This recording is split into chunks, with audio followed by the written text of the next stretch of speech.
Hello everyone, welcome back to my channel. তো আজকের video একটা তোমরা বুঝতেই পারছো কি বিষয়ের উপর ভিডিও আমি তোমাদের জন্য নিয়ে এসেছি। আজকের ভিডিওটা হচ্ছে আমি যে ফ্ল্যাটে থাকি সেই আমার ফ্ল্যাটটা ট্যুর তোমাদের সঙ্গে দেখাবো। তো তোমরা ভিডিওটা দেখতে থাকো। তো তোমাদের যদি ভালো লাগে অবশ্যই একটা লাইক কমেন্ট শেয়ার করবে, আর নতুন বন্ধু হয়ে থাকলে আমার চ্যানেলটিকে প্লিজ প্লিজ প্লিজ সাবস্ক্রাইব করবে, আর ভিডিওটা দেখার পরে একটা লাইক করবে। তো তোমরা দেখতে থাকো আজকের ভিডিওটা, একদম স্কিপ করবে না। আশা করব তোমাদের প্রত্যেকের ভালো লাগবে আজকের ভিডিওটা। তো আমি যে ফ্ল্যাটে থাকি, একটা ছোট্ট একটা ফ্ল্যাট, সেই ফ্ল্যাটেরই হোম ট্যুর আজ তোমাদের জন্য নিয়ে এসেছি। তো চলো আর বেশি দেরি না করে শুরু করে দিই। তো দেখো প্রথমেই দেখাচ্ছি যেটা আমাদের মেন গেট। তো দেখো প্রথমেই মেন গেটের উপরে আমার একটা বজরংবলীর ছবি আছে। তো সেটা আমি দিয়ে রেখেছি, পাঁচমুখী বজরংবলী এটা। তো দেখো, আর আমার যে ফ্ল্যাটে নেম প্লেটটা আছে সেখানে দেখো আশীর্বাদ লেখা আছে। তো ভগবানের আশীর্বাদ ছাড়া তো কিছুই হয় না, তাই আমরা এই আশীর্বাদ নিয়েই থাকতে চাই, তাই ফ্ল্যাটের নাম আমি রেখেছি আশীর্বাদ। তো দেখো ঢুকেই বাঁ দিকে দেখালাম একটা শু ক্যাবিনেট, আর ডান দিকে আছে আমার একটা টিভি, আর সামনেই দেখো আছে ছোট্ট একটা ফ্রিজ। তারপরে এবার আমি যেখানে ঢুকবো সেটা আমার একদম প্রধান ঘর।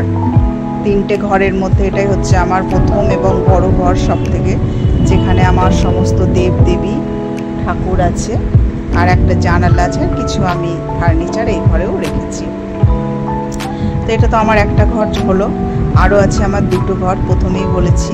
তো এটা হচ্ছে আমার ছোট্ট একটা কিচেন রুম, যেখানে আমি সর্বক্ষণই থাকি, মানে দিনের বেশিক্ষণ টাইমটাই আমার এখানে কাটে। আমি যতটা পেরেছি আমার মনের মতো, আমার সাধ্যের মধ্যে দিয়ে আমি সাজিয়ে নিয়েছি।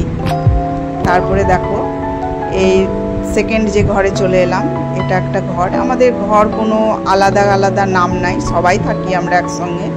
এই ঘরে বেশি হয় পড়াশোনা আর রাত্রি ঘুম, আর একটু আড্ডাও হয় এই ঘরে আর কি। তো দেখো এই ঘরে কিছু ফার্নিচার আছে, কিছু পুরনো কিছু নতুন। তো যাই হোক, পড়াশোনা করে মেয়ে এই ঘরেই, অনেকেই দেখে থাকবে আমার যারা ব্লগ দেখো, বেশিক্ষণ এই ঘরেই খাটে বসে পড়াশোনা করে। তারপরে দেখো পাশে একটা ব্যালকনি আছে।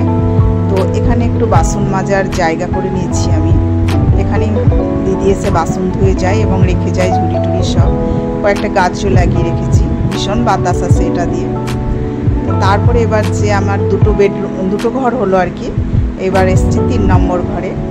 এই ঘরেও আমরা থাকি, আর বললাম তো কোনো ঠিক নাই কে কোন ঘরে থাকে, সবাই আমরা সব ঘরে থাকি। এখানেও দেখো ছোট্ট একটা টেবিল করা আছে, চেয়ার আছে, পড়াশোনা করে মাঝে মধ্যে। আমার হাজব্যান্ড কাজ করে অফিসের, আর এর সঙ্গে একটা ওয়াশরুম অ্যাটাচ আছে, আর একটা কমন আছে, সেটাও দেখাবো।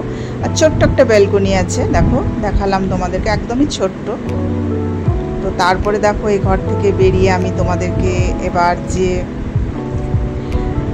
দেখাচ্ছি, এটা হচ্ছে কমন বাথরুম। তো বাথরুমটার ভেতরে জায়গা নাই, তাই আমি বাইরেই গিজারটা লাগিয়ে নিয়েছি। তারপরে দেখো চলে যাচ্ছি ডাইনিং টেবিলের কাছে, একটা আমার জানালা আছে। তো তার ডান দিকে দেখো আমি ওয়াশিং মেশিনটা রেখে দিয়েছি, এখানেই আমার সেট করা হয়েছে। আর এই জায়গায় আমি আমার তুলসী বেদিটা রেখেছি।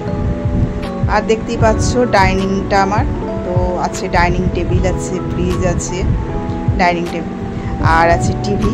ডাইনিং টেবিলে এইগুলো জিনিস আছে, আর কয়েকটা চেয়ার এমনি রাখা আছে। আশা করবো তোমাদের ভীষণ ভালো লেগেছে আজকের এই ভিডিওটা। তো তোমরা অবশ্যই জানাবে তোমাদের কেমন লাগলো। তো আজকের ভিডিওটা তো দেখালাম। তো এরপরে যে আমি একটা নেক্সট ভিডিও আনবো, সেটা হচ্ছে আমার যে পুরনো ফার্নিচার এবং নতুন ফার্নিচারের উপর আমি একটা ভিডিও আনবো। তো তোমরা কীরকম ধরনের ভিডিও দেখতে চাও অবশ্যই আমাকে জানাবে। তো আজকে যেটুকু পারলাম তোমাদের সঙ্গে শেয়ার করলাম। যদি তোমাদের আরও কিছু জানতে কি দেখতে ইচ্ছে করে অবশ্যই আমাকে কমেন্ট করে জানাবে, আমি চেষ্টা করব তোমাদের জন্য। তো আজকের মতো টাটা, তোমরা খুব ভালো থেকো, সুস্থ থেকো, সাবধানে থেকো। তো আবার দেখা হবে নতুন একটা ভিডিওতে। টাটা।